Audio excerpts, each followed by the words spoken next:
Welcome. Going to talk about top ways to deliver your Spring code to the cloud. My name is Brian Benz. I'm a cloud developer advocate at Microsoft, which means that I go out and spread the word about Azure and all the good things we can do with the Java community. And I also want feedback from the Java community to make sure we're on the right track, find out what we're doing right, and find out what we can do better. So anything would be appreciated. I'll give you my email at the end, but also if you want to follow and live tweet, bbenz, here's my Twitter ID. So moving right along. I'm going to talk about platform and deployment options. And I'm going to talk about VMs, containers, and our software as a service, or PaaS offerings that we have. Platform as a service, and I'm also going to talk about the ways you can enhance apps with SDKs and tools, and a few other resources, Jenkins, and a couple other things. There's just a few people here, so just a quick show of hands to make sure I'm tailoring the demo here.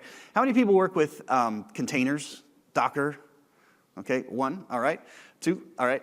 Like an auctioneer here. What about VMs? Yeah, everybody, okay. So I think I'll do the VM demo today, and I'll show you a little bit about our PaaS offerings as well. Who here uses Azure already? Nobody? Okay, so I'll give you an intro to the portal that we have and some of the tools that we have and some cool stuff that you can start using right away to get your code out there. So let's just talk about how you actually get the code out there, provisioning, deployment, whatever you want to call it. We have a portal. Azure Portal is a way to actually create VMs and create containers and instances of our applications that we use for deploying Java code. We also have a CLI, which you can actually use to automate things. It's Bash compatible. We have these things called ARM templates, which is a way to actually, if something in the CLI just doesn't cut it, we have very, very robust way to do things using Azure templates.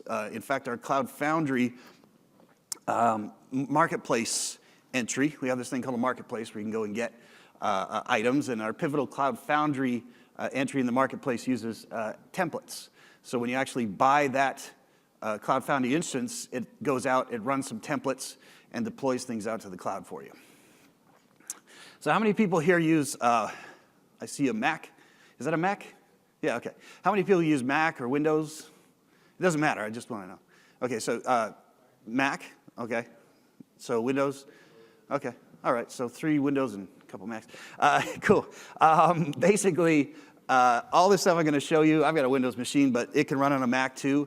I'm part of the Cloud Developer Advocate team at Microsoft, and most of the people on the Cloud Developer Advocate team run Mac. So everything we have here actually works on Windows, Mac, and Linux desktop if you're using that. The Azure CLI is written in Python. It's extensible, and it has some pretty cool features. I'm just going to dive in now and show you the portal. So this is my portal that I use all the time. If I want to create a new resource, just click plus, and I can say Java. And it's going to go into our marketplace and show me everything to do with Java. And here it is. So we have Java Coffee Shop, which is a WAR file, and Tomcat, and a JDK that you can just deploy out to our platform as a service. And that just shows you how to do that. And then you can replace that WAR file with a WAR file of your choice.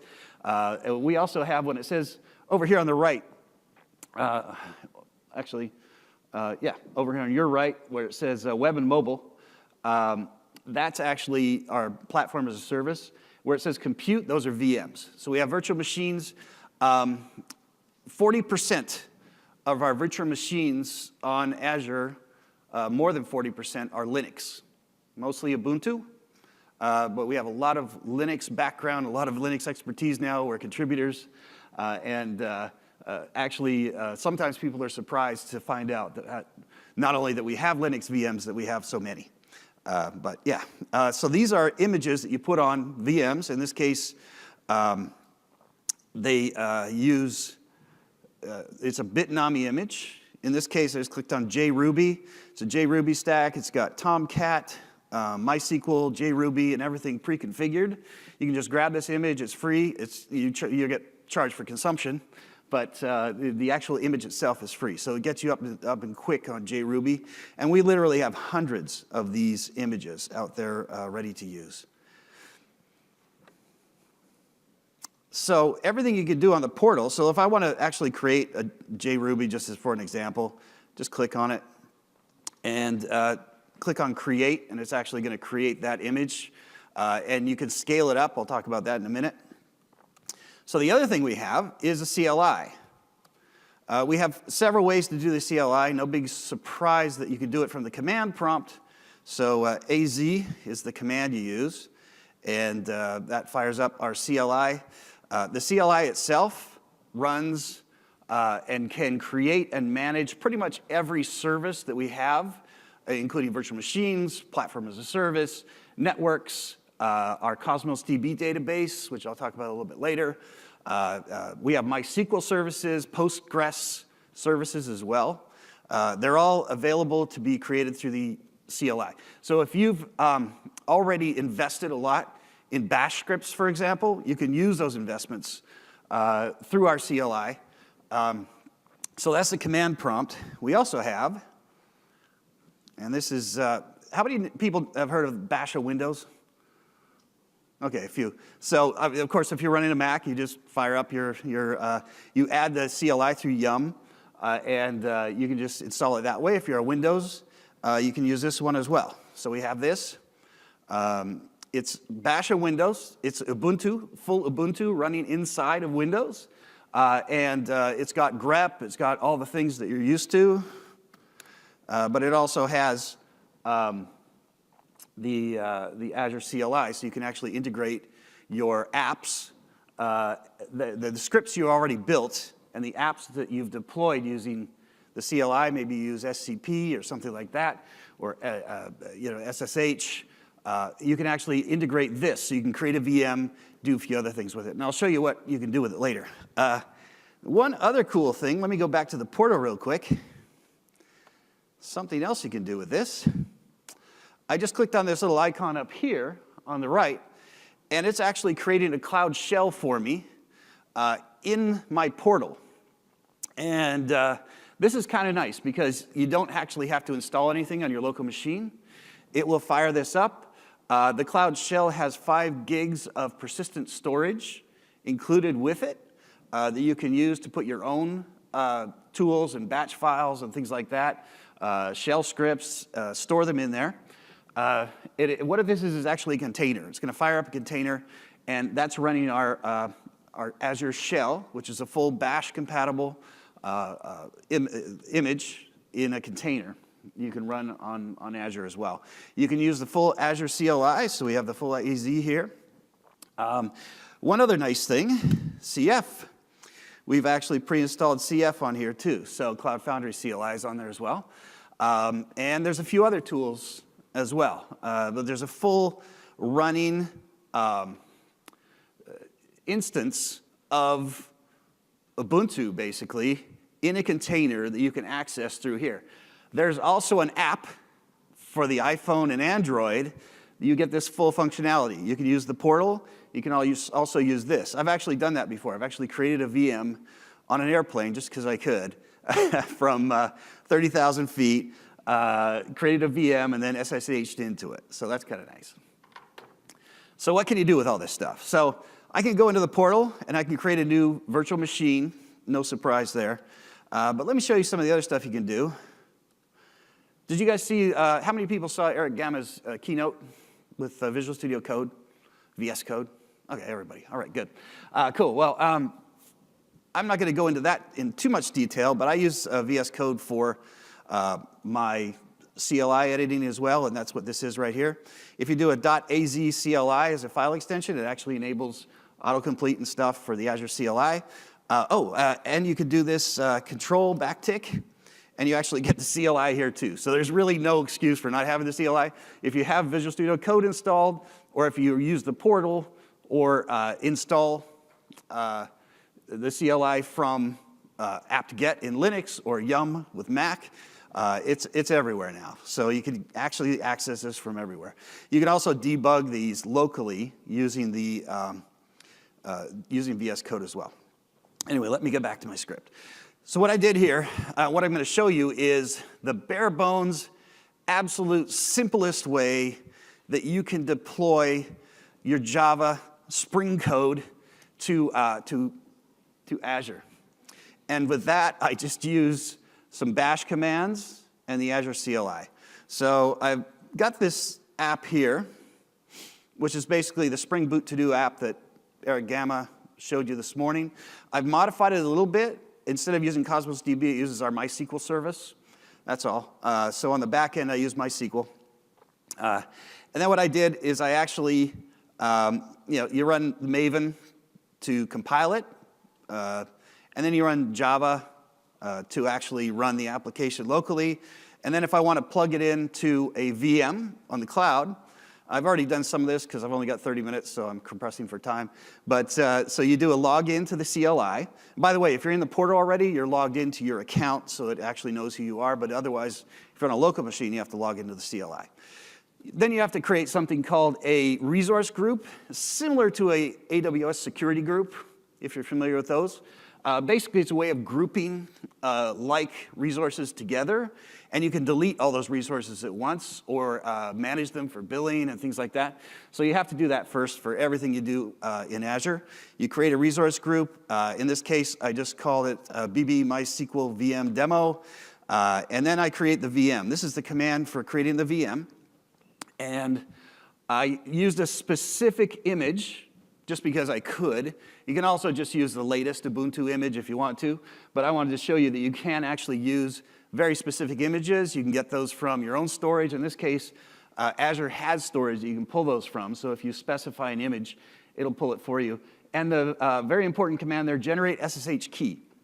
So when I run that command, it actually creates an SSH key on my local machine that I can use to access the VM. Next thing, I open a port because it's a Spring Boot app. It needs port 8080.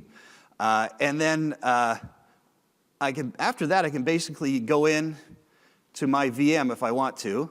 I go into the VM, and I did an apt-get update on the image, make sure I've got the latest image, and then I do an install of the OpenJDK 8. And then I check some files that I'm going to transfer, and I use a secure copy, SCP, and you can mount from your local bash. I did this in bash. So you mount from your local bash and actually just copy that file into the VM. And then once that's in there, I could just, whoops. Let's go into the, here. Once that's in there, I can just SSH into the app, and then I can start it up. So that's all that was done. Like I say, just to compress time, I didn't do actually the steps here, but it takes about 20 minutes to go through the whole thing, create the VM, create the resource group, and then deploy your app out and fire up the app. And once you've got it up and running, you can go to localhost 8080. Whoops. Oh, wait a minute, what am I doing? Sorry, not localhost. That's where I have my Jenkins. I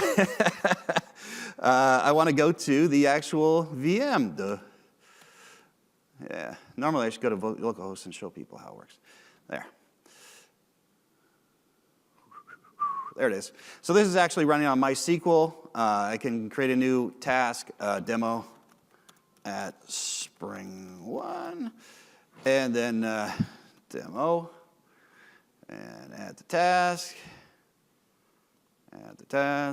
there we go. So demo SpringOne's there, and so it's stored in MySQL now. And then if I go ahead and go back into my bash and do a Control-C, shuts down the app, and it no longer works. So that's it, crashes the app. So that's just the bare bones way that you can actually deploy something to Azure. All I used was a CLI. That's the only thing I had to install, and if I wanted to, I could have used the Cloud Shell and not install anything, and just use commands that you're already used to deploy out to Azure, to a Linux VM using a Spring Boot app. So VMs, there's many ways to get started with those. There's a marketplace. I showed you the marketplace a little bit. That's when I did, the search for Java, showed you the JRuby image. But there's a whole bunch of images there. There's also some community images that you can get. And then you can bring your own image. So if you have a application or a set of applications that you're running locally, you can create images. They're virtual hard disks, VHD files, Hyper-V, and you can deploy those directly out to Azure. You can deploy them from local, or you can put them on a storage somewhere and grab them from storage so you don't actually have to run it through your local. That's what I do. I put them in storage, any images I have, so that if I'm not in the office or anywhere else, I can go to a coffee shop and I can fire these things up. I don't need a lot of bandwidth to actually deploy them out. Okay, I showed the demo. So that actually, I wanted to point this out. We have solutions, so the big three data stores in the Java world, MongoDB, MySQL, and Postgres, we have services for all of them. And you can actually, if you have MySQL on-prem or Postgres or MongoDB, you can actually convert it with just changing a connection string to one of our services as well. And our services are scalable. They run really well and reliable and updated automatically for you. So VM scale sets. So I showed you how you can do a single VM. You can actually deploy multiple VMs with VM scale sets as well. The idea here is you can create up to 1,000 VMs. The VMs themselves, you take one of those images that's been created or that you created, and you deploy it out to X number of VMs using the CLI or ARM templates, et cetera, et cetera. Here's a command in the CLI for creating 1,000 VMs using the Azure CLI. I'm actually not going to run this, but AZ VMSS, VM scale set create. You got the resource group that I mentioned before. The name of it is going to be called My Big Cluster of VMs, and you pick an image. So in that case, you can pick a custom image that you've created. So if you want to have an app that you've built with 1,000 images on it, you can pick an image. In this case, we just do the latest Ubuntu LTS. Instance count 1,000, and we have a load balancer default, and then you have a subnet address that you're going to use for that. Very simple, easy way to get things going. Nice and scalable. So Autoscale, what can you do with that when you create it? You can do this through the CLI, but this is an example using the portal. You can scale on a specific day. In this case, if you look at the little example there, I've enabled it. I've got an Autoscale, so the minimum number of VMs I want to run is 1. I want to scale up to 10 VMs, maximum. When the CPU of VM1 hits 75%, then I add VM2. Only one at a time. I can add up to 10 at a time. And then I want to scale that CPU. If it actually drops below 25%, I want to drop VM2 and just scale back to 1. And that's going to use that image that I've specified in the scale set. So you don't have to create 1,000 at once. You can create them this way. You can create one image and then scale it up. How are we doing for time? The other thing you could do, of course, we have containers as well. For those of you using containers, we have several options. We have Container Service, AKS, and it's open source. We're highlighting Kubernetes, but you can also use Docker and DCOS. We also have a microservices platform with Windows and Linux containers called Service Fabric, and it's a customized way that we've built to manage microservices and containers in a orchestrated way. And then we have just single container apps, Azure Container Instances, we call them, that you can deploy to as well. And Service Fabric, as I mentioned, it uses Windows and Linux containers. It has stateless and stateful microservices that you can use. I don't know if you guys are familiar, we've announced our support for Pivotal Cloud Foundry on Azure Stack. What Azure Stack is a cloud that you can run on-prem. So if you come by the booth, we have a actual physical Azure Stack, a big refrigerator box there with a bunch of servers in it and a controller. It manages the health for you. It does a whole bunch of other things. And you can run Service Fabric on that as well locally and then put it on-prem. It's totally transparent. It's totally hidden from the user, actually, when you actually deploy things on the cloud or locally that way. So Azure App Service. So I talked about VMs, talked about containers a little bit. I'm moving kind of fast, as I mentioned. We've got 10 minutes left. So Azure App Service is our platform as a service. You've got web apps, mobile, logic, and API. And you can run .NET, Java, Node, PHP, Python. We have Linux and Windows. Our Linux app service is container-based. So if you put something in a container or you grab a container from the Docker Hub, it will run on our app service. So that's something to consider. Let me show you that real quick. Back to the portal. If I say create a resource, web and mobile, web app for containers. This is our Linux containers. And I'll just give it a name. One. And my subscription. Let's kill this shell so you can see more. And then I configure the container here. I can get it from a few different places. So I can get my container from our Azure Container Registry, which is a private registry that we have for containers. I can also get it from the Docker Hub. So let's say I want to get a Tomcat image. I can just type Tomcat. And there it is. See the little green checkbox means that there is a Tomcat image on the Docker Hub. And if I say OK, it's just going to create a Tomcat image in a container on our web app service.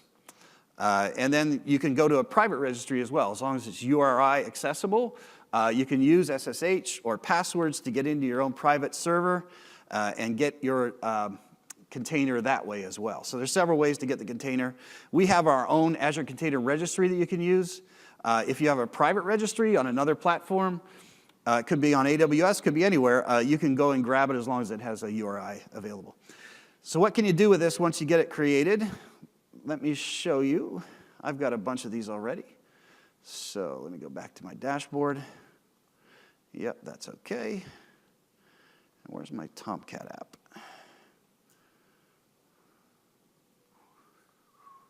Tomcat Eclipse web app. OK. So my Tomcat app here, I can do some things with this.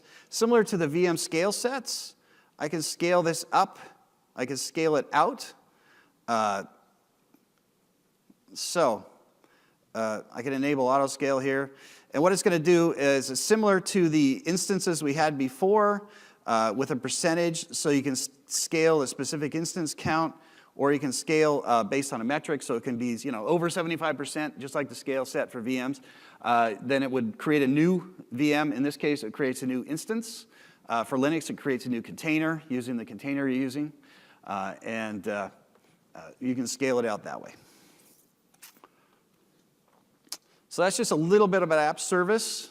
The other thing I want to tell you, so enhancing your apps, you can use our SDKs and services. We actually have Azure SDKs written in Java, PHP, Python, Ruby, .NET, of course, and other platforms. So you can actually access all of these Azure services, storage, Active Directory, Cosmos DB, web apps, et cetera, using our APIs. And we have the SDKs, which are basically written in a certain language to access those APIs, and shows you the best practices for doing that. So in the keynote, Eric Gamma showed you some of the Visual Studio Code options you have for working with Java. We also have Eclipse. You can use Eclipse to actually deploy to, let me show you what you can do there. Right-click. We have Eclipse plugins and IntelliJ plugins. You can add Docker support, so you create a Docker account if you have one. You can run Docker locally. You can push an image out to our container service. You can publish to web app for containers, which is the Linux web apps that I showed you. You can also publish just as a Docker container and then put that on a VM. And you can also publish as an Azure web app, which is our Windows-based app service as well. So they have all those options. And they're available when you download and install the Azure plugin for Eclipse or IntelliJ. So I'm just skimming over those real quick because we just got a few minutes left. I'm actually not going to show the deploy, but I do want to tell you about Cosmos DB. So Cosmos DB is a MongoDB compatible multi-model database, we call it, because you can do key values, you can do documents, NoSQL documents, JSON, and then you can do these things called column family, which is similar to a schema'd database, but you don't need a schema. You can actually have different columns and different rows, and the application will handle it. And graph, so we have a graph. So it's compatible with MongoDB, table storage, Clearman Graph, and Spark as well. And we have a lot of customers using that too. We've also built in Java support for Azure Functions. We have serverless code that you can use. We have an SDK. You can run the SDK, sorry, you can run function code locally in VS Code using a plugin that you can get, one of our extensions, and test things locally and then deploy it out to our Azure Functions. So there's several triggers that are used for functions. The idea here is how many people have used functions on AWS or Lambda functions, things like that? Nobody. Okay. So the idea here is serverless code. You've got these functions you can use. So for example, one thing I like to use is if you have a picture and you want to create some thumbnails from it, you can put it into storage and you can have a trigger, which is number one, and that trigger will take the picture, create some thumbnails, and that's the develop part and execute. And then the output binding would be put those thumbnails into storage as well and then send you links to them. You can also use CI/CD with Jenkins to do that as well. And boy, we're running out of time. So the one thing I did want to show you real quick, we have a ton of Jenkins plugins. So here they are. We have what we call Azure Commons, which is you can access our APIs for Java with Jenkins. How many people here are using Jenkins? A few? Okay, cool. So Azure Credentials, so you create your own credentials and add them to, securely add them to Jenkins. We have publishing to our app service, to functions. You can also do things like publish to our container service. Azure Slave, which allows you to create, Jenkins has this concept of slave processes and master processes. Those slave processes can be virtual machines that you can run on the cloud as well. So you can have hundreds of virtual machines that are controlled by a master process. So that's it. Azure Cognitive Services. That's another thing I want to tell you about just so we can enhance your services. We have a ton of language, speech, vision, search, and knowledge APIs and actual intelligence built into our applications. And you can plug into that using your apps as well. I'll give you one quick fun demo here. And then I'm going to have to invite you to the booth if you have any questions, I think. We have this thing called Bacon Not Bacon. Anybody know the HBO Hot Dog Not Hot Dog app? Never heard of it? Okay, so HBO's Silicon Valley, they have this thing where this guy wanted to create an app that recognized food, but he only had budget for hot dogs. So it was a hot dog, no hot dog app. So it would just tell you if it's hot dog or no hot dog. So if I search on bacon, this thing, we took it a little step further. Bacon, images. If I use a picture of bacon, it'll tell me it's bacon. Let me see here. No, it's not going to be able to link from here. Hold on. Bacon. Bacon images. So let me go here. View image. Copy image location. So what it does,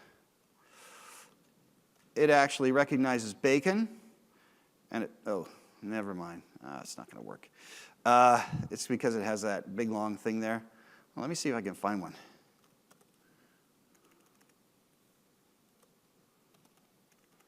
Never mind. That's not going to work right now. It's a long story, but yeah, it has to have a valid URL, and that wasn't a valid URL. Actually, hold on. This one will work. Sled Mafia. There we go. So is this Kevin Bacon? No, that's Kevin Bacon's wife. Nope, it's not Bacon or Kevin Bacon. So this thing actually recognizes Kevin Bacon or Bacon. That's the joke. Let me see here. There we go. Kevin Bacon, it's going to recognize him. So it says it's Kevin Bacon, but it's not actual bacon. So anyway, long story short, we have these image recognition tools out there that you can just plug into, and they're already pre-trained to access and recognize things. It took, I think, 30 images to train this thing to recognize either a piece of bacon or Kevin Bacon, and you can plug that into your apps. So one other thing I want to tell you just before I run off.